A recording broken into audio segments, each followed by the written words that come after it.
Récemment, je suis allée à un rendez-vous esthétique pour faire quelque chose que je voulais faire depuis 10 ans et plus, c'est-à-dire des injections dans les lèvres. Je sais que c'est quand même quelque chose de controversé, fait que j'aurais pu garder ça pour moi, mais je vous en parle pour deux raisons. Un, pour les gens comme moi qui avaient pas trop d'idées de comment est-ce que ça se passait pour vous raconter mon expérience. Et deux, vu que je fais des reviews de maquillage juste par transparence du fait qu'un rouge à lèvres sur quelqu'un qui a des lip fillers versus sur quelqu'un qui en a pas, donne pas le même résultat. Maintenant que c'est dit. Donc, pour vous raconter un petit peu mon expérience, je suis arrivée au salon, puis il y a une consultation parce que dans le fond, ils veulent vraiment comprendre qu'est-ce que tu veux. Ils veulent aussi te donner leur avis d'expert. Moi, c'était une médecin avec qui je suis allée. Je me suis assurée d'aller avec quelqu'un qui n'est pas juste le titre, mettons, injectrice ou quelque chose, qui a vraiment son diplôme.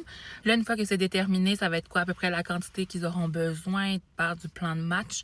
Là, ils t'appliquent une crème anesthésiante pour tour des lèvres. Puis, après ça, tu t'assois, t'attends. Moi, ça a été à peu près une demi-heure de temps, le temps que la crème fasse un effet. Puis, ben moi, pour vous dire, la médecin conseillait une seringue. Puis, quand on a commencé, mes lèvres réagissaient quand même bien. Fait qu'elle a pensé que juste une demi, ce serait assez, mais finalement, il y avait un côté qui avait un peu plus de difficulté, fait qu'on est allé à une seringue complète. En haut, elle a appliqué un produit, puis là, je sais pas tous les termes, mais puisque ma lèvre était vraiment pas flippée, il fallait quelque chose de plus structurant, fait qu'un différent produit que dans la lèvre d'en bas, qui était surtout pour hydrater, parce que mon but, c'était vraiment comme de les égaliser ensemble.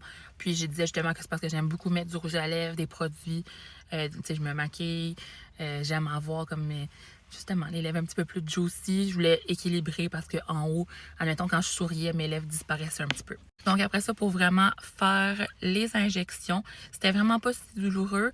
Moi, j'aime pas les aiguilles, donc j'ai fermé les yeux. Puis dans une de mes mains, j'avais comme une boule relaxante. Puis dans l'autre main, j'avais un petit objet qui fait des vibrations.